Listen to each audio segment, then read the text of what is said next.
Hey friend, how's it going? Thomas Decker here from GuitarRevolution.ca, and I'm here because I want to help you to become the best guitar player you can ever be. And in this video here, I'm gonna break down a solo that I learned maybe, I don't know, 2007? 2007, about that. And it's one of my favorite solos of all time. I just love this solo. I didn't write it. I wish I'd have written this solo because I just think it's so many good things going on there. It's a solo from a guy called Lincoln Brewster. He's an amazing guitarist. And he's in the gospel and the Christian, what is it? The Christian industry of music? I don't know if that's the term. He's a worship leader, okay? And he's an amazing guitarist. He was a session guitarist for years before he got into doing worship music. And let me know if you know him, actually, if you heard of him, because he's amazing. I really like his playing. He has a lot of influence on my own playing. And this solo here, I just think is so beautiful and so technical at the same time. I love the curves and how it builds and how it goes to different parts. The transitions are amazing. And it has to do with, the techniques, right? What are the techniques and the tools being used here? There are many different things going on. So I want to break it down for you, not only so you can, know another solo, but you can actually learn from the solo and apply to your playing. And that's always the goal, right? When you learn a solo, when you learn a lick, when you learn something, excuse me, how can you apply that into your guitar playing, right? Like, what are the things you can learn? What are the things you can apply to your own playing? All right. And you know probably this already. If you're new, welcome here. But I have this guide, this PDF, 30-day lead guitar jumpstart guide, where I teach you for free the tools, the main tools I consider to be essential for any guitar player, for all like lead guitar players. Has to do with control techniques and what else? Control techniques, bending, expression techniques, scales, knowing the chords that you're playing, so knowing the harmony, double stops, sixths, improvising, soloing, how to build solo. So, that's a very good tool that you can download for free. Just click in the link below and start working on your tools there. It has to do with this lesson too. That's why, there we go, connection there, right? All right, so I'm gonna zoom in and I'm gonna break it down. I'm gonna break this solo down into parts, and hopefully you're gonna get the main idea that is going on behind this solo here. And also, just before you get there, I really like how the solo starts like very low, like not, but a lot of energy, but not like screaming on your face, and ends up on that like high point. So keep your eyes open for that, okay? How progressively it grows and explodes on a super high note. All right, so let's zoom in and break it down. All right, the backing track that you hear in this song is actually, on the solo, is actually his song, okay? It's called The Everlasting God. And it goes like B, that's the chorus, B major, so that's the key, B major, goes to E major, so that's the fourth, and then G sharp minor, and that's the sixth, back to E. So, and then repeats twice, right? Twice this sequence.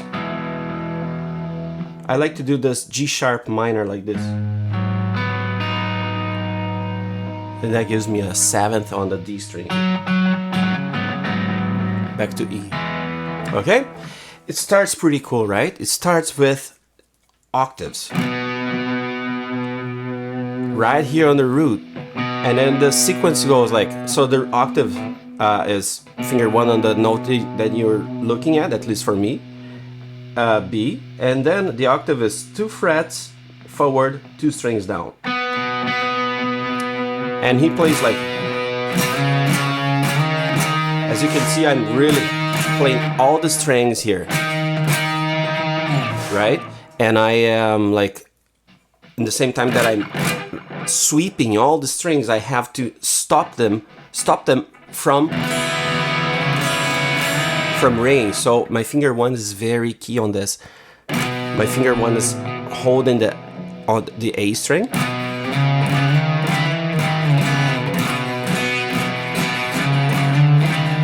Right? And muting all the other strings.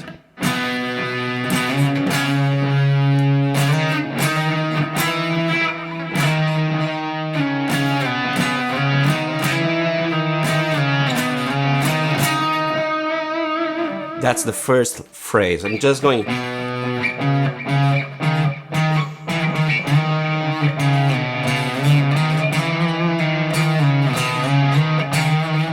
Right? Very simple. Don't go very far, but always holding the octaves.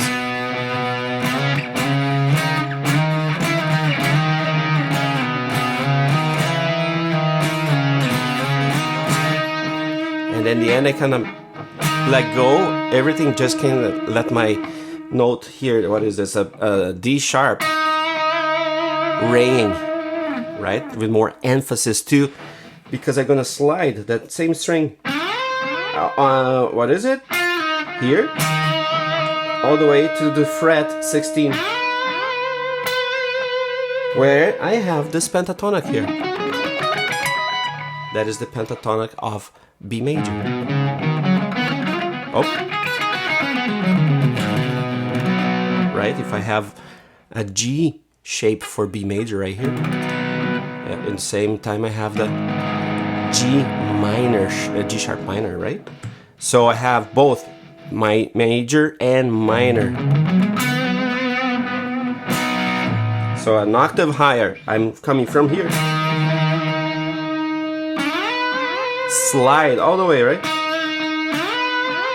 So I'm holding the finger 3, my ring finger, and then I slide from here with my finger 1 all the way to fret 16. Then I bend and tap. So here I'm bending a whole step. So to this note, right?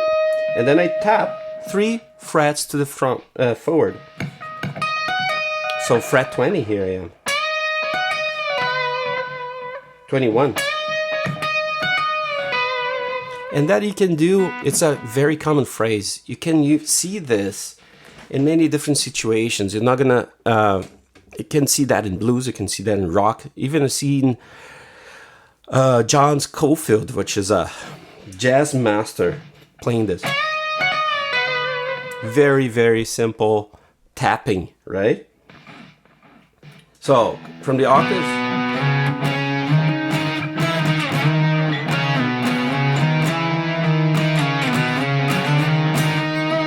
just let this ring and slide. Bend, tap, release bend. Bend a little bit and go to the B string and go finger 1, 2, 4. Slide to fret 16 again. So 16, 17, 19. Slide and back to the pentatonic. Again, this is a classic phrase that you can hear again and again. You can go. I heard in many different genres as well.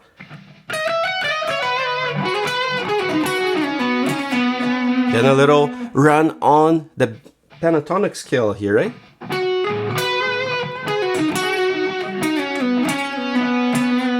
It's always 3 notes. 1, 2, 3. 1, 2, 3, 4. Very simple, right? This is the root, right? Always keep your eyes where the notes are. Okay, the whole part again, octaves.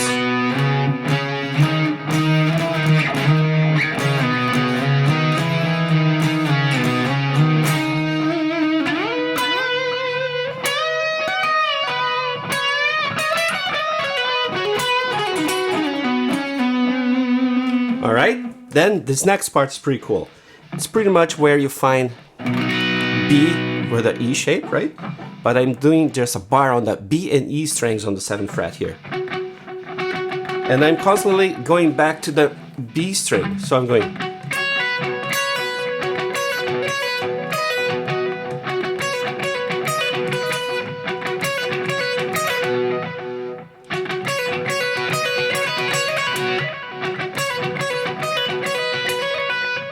Pretty cool, right?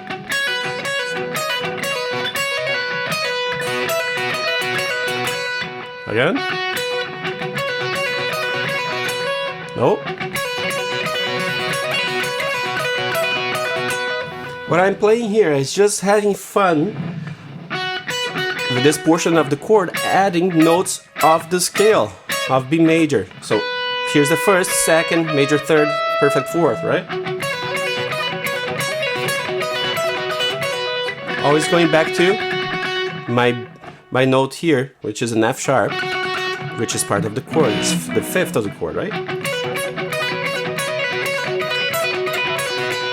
So cool. I love this phrase. This is not exactly what he plays, by the way. I forgot to say. This is based on his solo. I don't play note by note, but I just play like the same kind of idea. And I don't care if you're playing note by note. Just play something on the tempo using these notes. I was never a very good transcriber. It was never my thing. But I get the main ideas and I apply, right?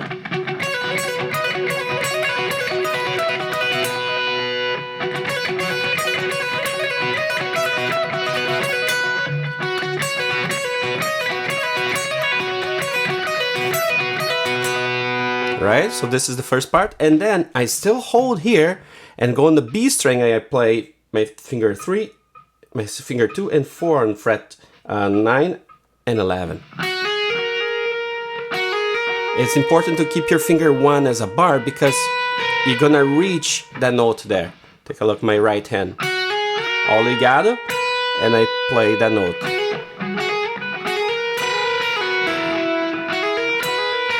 I love this sound. I have here the root, and when I reach this note here is the major 7 interval. You see that clash? I love that. Of course, I'm not gonna stop here. I'm just gonna pass through it, right? And have that little...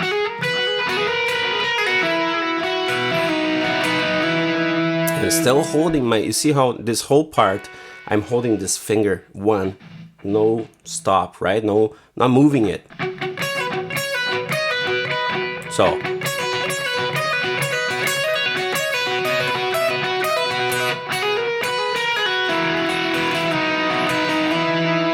Keeps on going back. So here I'm playing the note E, D sharp, back to, because on the back of that is the E chord going on. Right? Sounds so cool. So again.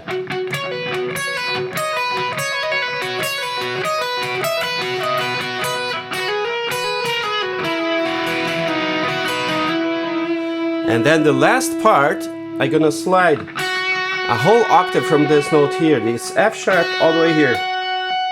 Okay, so it's a pretty big sliding movement there.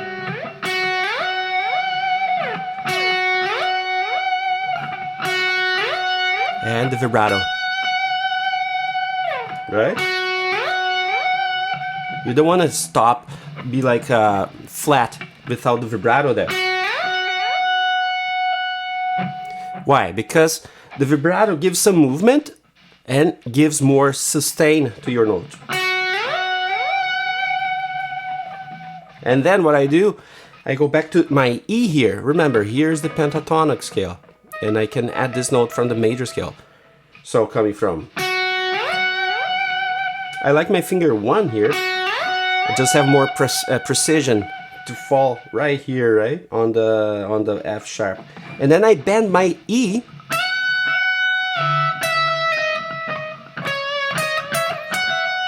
So that's the movement. So I'm sliding, bend, E to F sharp, reverse. You see that? So.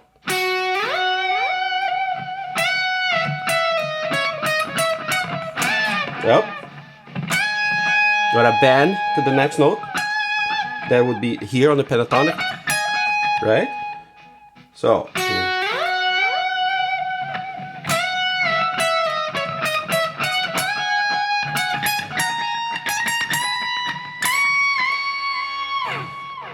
That's pretty epic, right? It sounds so beautiful. I love that. So slide.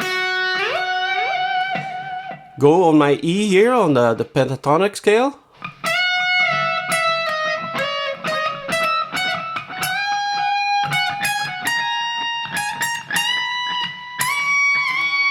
So on this, I play these notes, right? This is the major scale. This is the root, 7, 6, 5th, 4th, 3rd, and here's the root again. So slide, bend, reverse, go back on the scale, bend,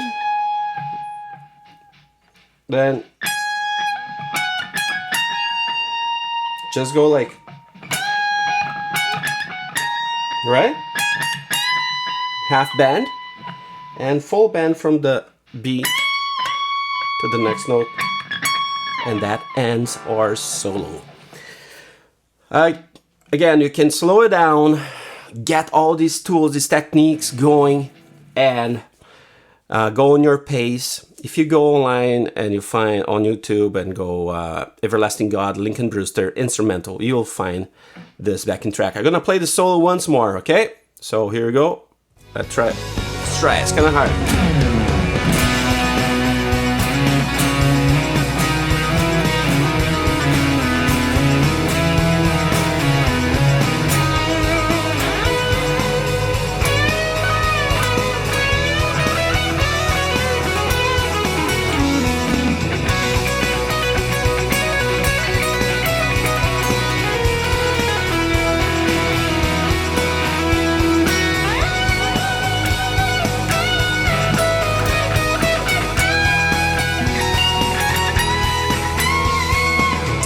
Few bends were very flat there. I'll do it again. Okay, let me do it again.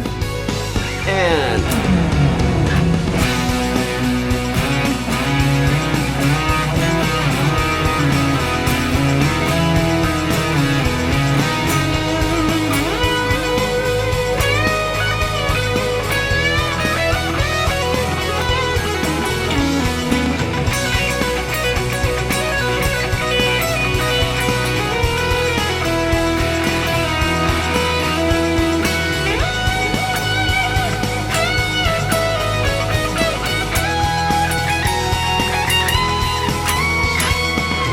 that was a little better. Yeah, that was not too bad. There we go. That's the solo. Pretty cool, right? It has a lot of sliding notes, a lot of bending, even some tapping there. Some run on the scale. A lot of different techniques, a lot of different tools being used there. And it's super melodic, right? One of the main things, you need a good melody on your solos. You need a good structure. You don't want to just shred notes. No, you want to make music with the tools. Music, it's all about the music, right? Your tools, your techniques, they must serve the bigger end, that is music, right? And again, if you want to go deeper, again, download my PDF, download my guide. You're gonna see the list. Not only that, you're gonna have 30 days of workouts for you to work on getting these tools sharpened. And even if you don't have these tools, just to start working on them. It's a very good jumpstart guide for you. All right. Thank you so much for watching. check out Lincoln Brewster. I'm sure you're gonna love his tone. His guitar playing is amazing. And yeah, again, thank you so much for watching, for spending this time here with me. Hope to see you in the next lesson.